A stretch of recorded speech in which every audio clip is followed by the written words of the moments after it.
आणि खरंच सांगतो, पहिल्या वर्धापन दिनापासून 51व्या वर्धापन दिनापर्यंत कुठेही उत्साहामध्ये कणभर सुद्धा मला कमी जाणवत नाहीये. तोच उत्साह, तोच जल्लोष, ती जिद्द, आणि यालाच म्हणतात शिवसेना. महापौरांचं भाषण मी ऐकत होतो म्हणण्यापेक्षा पाहत होतो. याचं कारण मुंबईचं महापौरपद हे आपल्याला काही नवीन नाही, पण यावेळेचं महापौरपद तुम्ही सगळ्यांनी एकट्याच्या ताकदीवरती आणि जिद्दीवरती जिंकून आणलेलं आहात. काय वेळेला एखादी सवय पडून जाते. मध्यंतरी उपमहापौरांचा फोन आला आणि मला म्हणाले, जरा नाराज होत्या. मला म्हणाले, हे पाहणी दौरे होतात, मला कोणी बोलवतच नाही. आणि मग माझ्या लक्षात आलं की इतके वर्ष उपमहापौरपद आपल्याकडे नव्हतंच. त्याच्यामुळे अनेक जणांचा आपल्याचा असं समज व्हायचं की महापौर येतात, उपमहापौर येत नाहीत ना, बरं आहे. तर आता तसं नाही, उपमहापौर पण आपले आहेत आणि हा मला अभिमान आहे. साहजिकच 50-51 वर्ष झाल्यानंतर प्रत्येक वेळेला वर्धापन दिन जेव्हा येतो तेव्हा गेल्या काही वर्षातल्या आठवणी येतातच. अनेक चढ उतार हे कसे झाले, आव्हानं कशी दिली गेली, आपण कशी आव्हानं दिली, परतवली कशी, पचवली कशी, उलटवली किती. आणि आज मला एका गोष्टीचं मोठं समाधान आहे, अभिमान आहे की शिवसेना प्रमुखांनी एक अभेद्य असं कवच, तुमच्यासारखे जीवाला जीव देणारे सवंगडी मला दिले. आणि तुमच्या जोरावरती, तुमच्या हिमतीवरती मी कोणाची पर्वा न करता आज सुद्धा तीच परंपरा कायम ठेवले. आव्हान देतो सुद्धा आणि आव्हान स्वीकारतो सुद्धा. आणि आमची छातीच मुळी मर्दाची आहे. आणि अशी मर्दांची संघटना शिवसेना, या शिवसेनेने, शिवसेना प्रमुखाने अनेकांना गेल्या 50 वर्षात वाचवलं, घडवलं. आणि मग कुठेतरी केव्हा तरी खंत येते मनात की ज्यांना तुम्ही सगळ्यांनी आणि शिवसेना प्रमुखांनी मोठं केलं, ती उलटून जेव्हा वार करतात. किंबहुना 92-93 साली तमाम शिवसैनिकांनी मुंबई वाचवताना हिंदू म्हणून ज्यांना पाठीशी घेतलं आणि त्यांच्या छातीवरचे वार आपल्या छातीवरती घेतले, त्यांनी सुद्धा अनेकदा निवडणुकांमध्ये आपल्या पाठीवरती वार केले. हे शल्य आहेच. आणि हे शल्य जरी असलं तरी शिवसैनिक कुठेही न थकता, न खचता, पाठीत झालेले वार रक्तबंबाळ होऊन सुद्धा आमचा हा शिवसैनिक संकटाच्या वेळेला रक्तदान करायला पुन्हा उभा राहतो. ह्याला म्हणतात शिवसैनिक. आणि आदेश तुम्ही आता सांगितलं मी काय बोलणार, याच्याकडे संपूर्ण देशाचं लक्ष आहे. यालाच म्हणतात शिवसेना. कारण अनेक जण बोलतायत, बोलगेवढे रोजच बोलतायत, पण शिवसेना काय बोलते याच्याकडे सगळेजण कान टवकारून ऐकत असतात. राष्ट्रपतींची निवडणूक आलेली आहे तोंडावर, त्याच्याबद्दल पाहिजे तर आज बोलू, उद्या बोलू. खरं म्हणजे नेत्यांची बैठक मी उद्या घेतलेली आहे आणि त्या बैठकीमध्ये एक विचार केला जाईल, नक्कीच केला जाईल. कारण जी काय नावं समोर आलेली आहेत, शिवसेनेने कधी आडून किंवा पाठीमागून राजकारण नाही केलं. जे शिवसेना प्रमुख सांगायचे की होय माझा देश हे हिंदू राष्ट्र आहे, हिंदुस्थान आहे आणि हे बोलायला मला कोणाच्याही परवानगीची गरज नाही, मला लाज वाटण्याची आवश्यकता नाही, ही माझ्या देशाची ओळख आहे आणि त्याच्यात वाईट काय आहे. आणि ती ओळख दाखवण्याची ही संधी होती. मोहनजी भागवतांचं नाव एवढ्यासाठी शिवसेनेने सुचवलं की तुम्ही प्रत्येक राज्यात त्या राज्याच्या मतांप्रमाणे गोवंश हत्याबंदीचे कायदे इकडे करताय, तिकडे न करत नाही आहेत. हे कशासाठी करताय? एक विधान एक प्रधान म्हटल्यानंतर, एक निशाण म्हटल्यानंतर समान नागरी कायदा करायचा असेल तर संपूर्ण देशात जर सगळ्या राज्यात आपण गोवंश हत्याबंदी करू शकत नसू तर समान नागरी कायदा करणार कसा? आज सुद्धा सीमा आपल्या अशांत आहेत. काश्मीर पेटलेला आहे, अरुणाचलमध्ये चीन घुसतच आहे, बऱ्याच वर्षानंतर गोरखालँडचं आंदोलन पेटलेलं आहे. आणि या अशा सगळ्या वातावरणामध्ये राष्ट्रपतींची निवडणूक होते. राष्ट्रपती कोण होणार, कोणी झाला, आपल्या आयुष्यात फरक काय पडणार? दलित समाजाची मतं घेण्यासाठी म्हणून दलित जर का कोण करणार असेल तर मग त्याच्यामध्ये आम्हाला रस काय. पण जरूर जर का एखादा राष्ट्रपती झाल्यानंतर केवळ दलितांचं नाही तर देशाचं भलं करणार असेल तर राष्ट्रपती तुम्ही कोणी करा, शिवसेना तुमच्या सोबत आहे. पण केवळ मतांचं राजकारण करणार असाल, मतांच्या राजकारणाच्या मध्ये शिवसेना कधीही पडू शकत नाही. कारण मतांची राजकारणं ही कदाचित पक्षाला जिंकून देत असतील पण देशाला रसातळाला घेऊन जातात. आणि म्हणून आम्ही जी भूमिका मांडली की मोहनजी भागवतांचं नाव हिंदुस्थानसाठी एक चांगलं नाव आम्ही दिलं होतं. बरं ठीक आहे, मोहन भागवतांच्या नावावरनं जर कोणाची अडचण होत असेल तर आज संपूर्ण देशातला शेतकरी या रस्त्यावरती उतरलेला आहे. मी अनेकदा बोललेलो आहे की आपला देश हा कृषीप्रधान देश आहे आणि या देशातल्या शेतकऱ्यांच्या मनामध्ये क्रांतीची ठिणगी माझ्या शिवरातल्या महाराष्ट्रातल्या शेतकऱ्याने टाकली, त्याच्याबद्दल मला अभिमान आहे त्यांचा. त्यांच्या दर्शनाला मी पुणतांब्याला जातोय, त्या शेतकऱ्यांना जाऊन भेटतोय मी. मग शेतकऱ्यांचं भलं बघणारा मी स्वामीनाथनचं नाव सांगितलं. काय स्वामीनाथन किंवा मोहन भागवत यांचा आमचा काय संबंध आहे? काही नाही आहे. पण देशातली माणसं, त्यांचं भलं करणारी माणसं, त्यांची नावं आम्ही सुचवली. आता उद्या काय निर्णय घ्यायचा तो आपण घेऊच. पण काही जण जे म्हणतात की शिवसेना ही असं का वागते, सत्तेमध्ये राहून सुद्धा शिवसेना विरोधी पक्षात आहे का सत्तेमध्ये आहे, सरकारमध्ये आहे, हे कळत नाही. काय कळण्यासारखं याच्यात काय वेगळे? शेतकऱ्यांच्या पाठीशी उभं राहणं ह्याच्यामध्ये सत्तेत असणं आणि नसणं याच्यात फरक कुठे पडतो?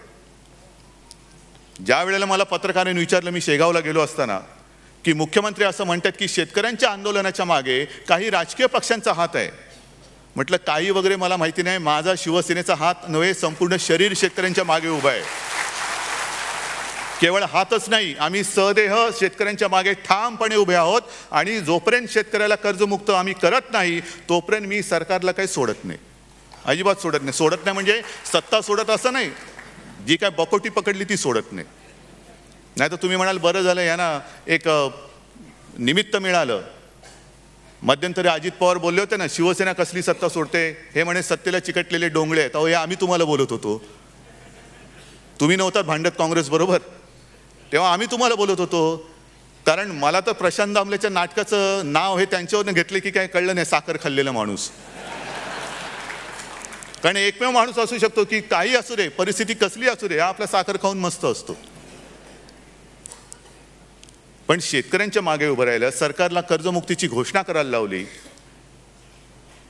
आणि घोषणा केल्यानंतर आज सुद्धा ती एक चर्चा चालू आहे. दिवाकर रावते मला वाटतं अजून आलेले नाहीत, त्यांचा फोन होता. म्हटलं नको, तिकडेच थांबा, तुम्ही तिकडेच थांबा.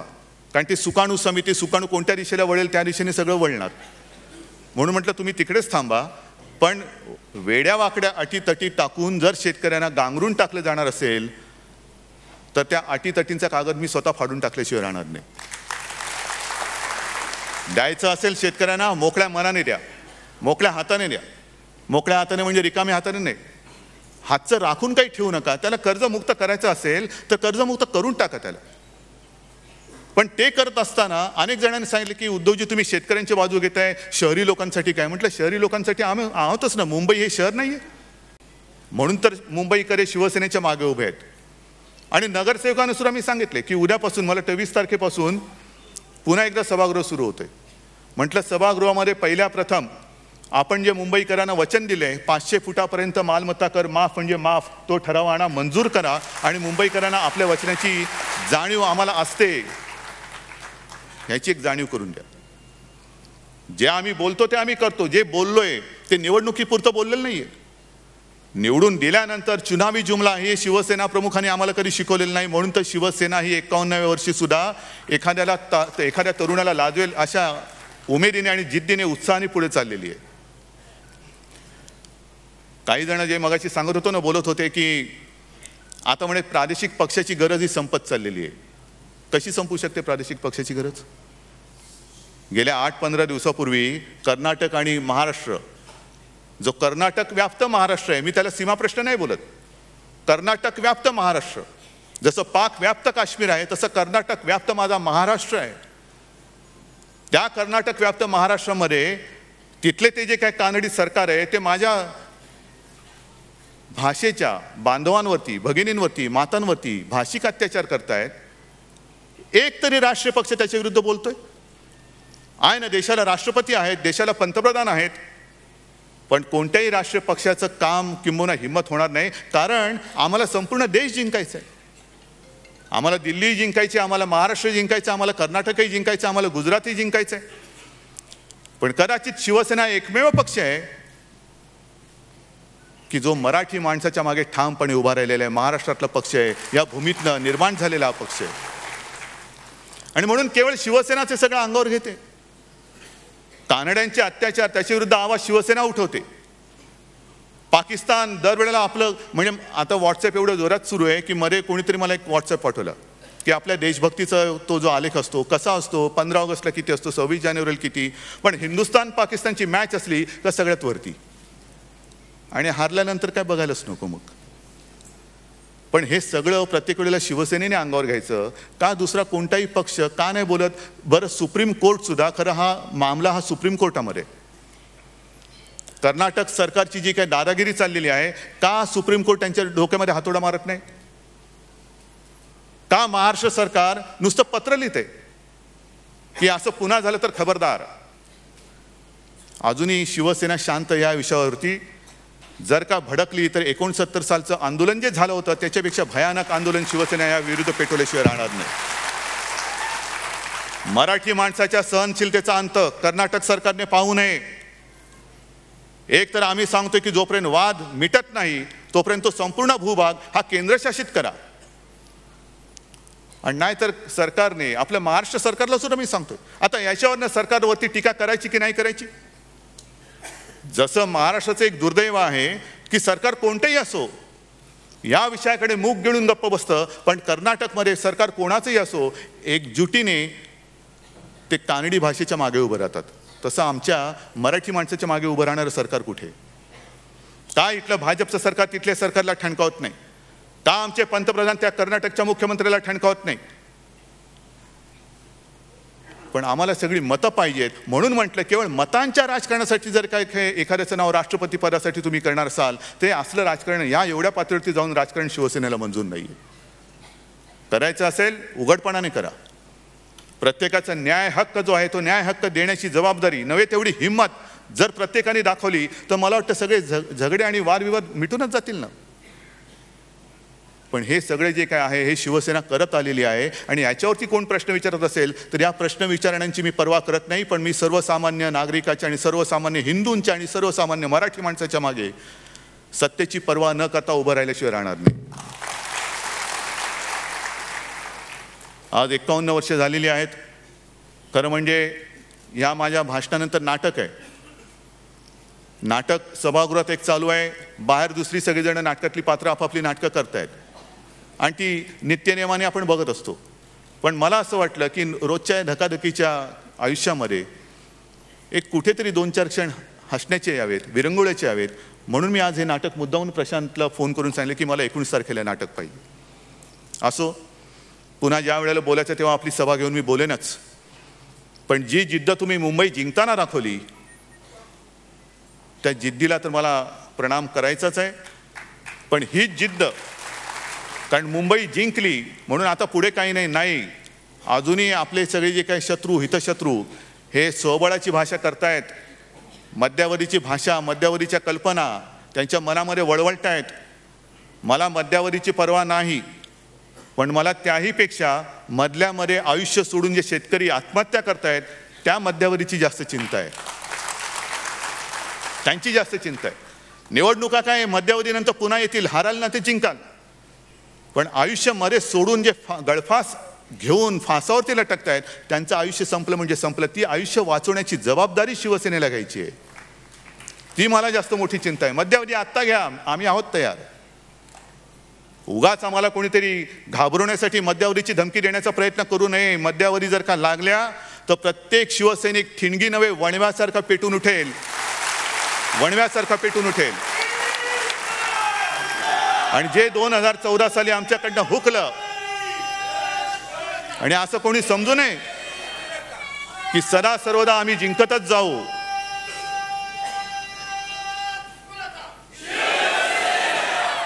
आता वातावरण बदलत चाललेलं आहे. शेतकरी सुद्धा जो खचलेला शेतकरी होता तो पिसाळून रस्त्यावरती उतरलेला आहे. आणि जर का कोणामध्ये जर एवढीच मस्ती असेल की आपल्याशिवाय दुसरं कोणी काही करू शकत नाही, त्याला मी सांगतो हिम्मत असेल तर मध्यावधी घ्या. नाही महाराष्ट्रातल्या शिवराच्या महाराष्ट्र तुम्हाला गाडून तुमच्या छाताडावरती भगवा फडकवला ना, तर पुन्हा शेतकऱ्यांचं मी नाव घेणार नाही. असो, कारण बोलत गेलं की एक मनातल्या बऱ्याच गोष्टी बोलाव्या लागतात. म्हणून मी नाही नको नाटक बोलण्यासाठी मी पुन्हा येईन, पण नुसतं बोलून चालणार नाही. जे बोलेन खांद्याला खांदा लावून तुमच्याकडनं मी साथ आणि सोबत मी अपेक्षित करतोय.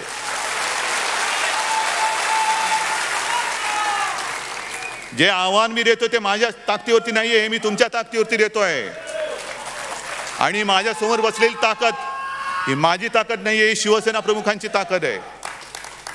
आणि म्हणून मला एवढंच सांगायचंय की या तेजस्वी भगव्या ज्वलंत शिवसेना प्रमुखांच्या ताकदीला कोणी आव्हान देण्याचा प्रयत्न करू नये, कोणी याची परीक्षा घेण्याचा प्रयत्न करू नये.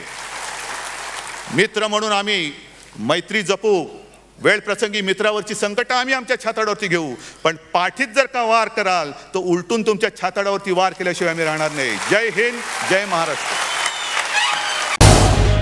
झी 24 तास रहा एक पाऊल पुढे.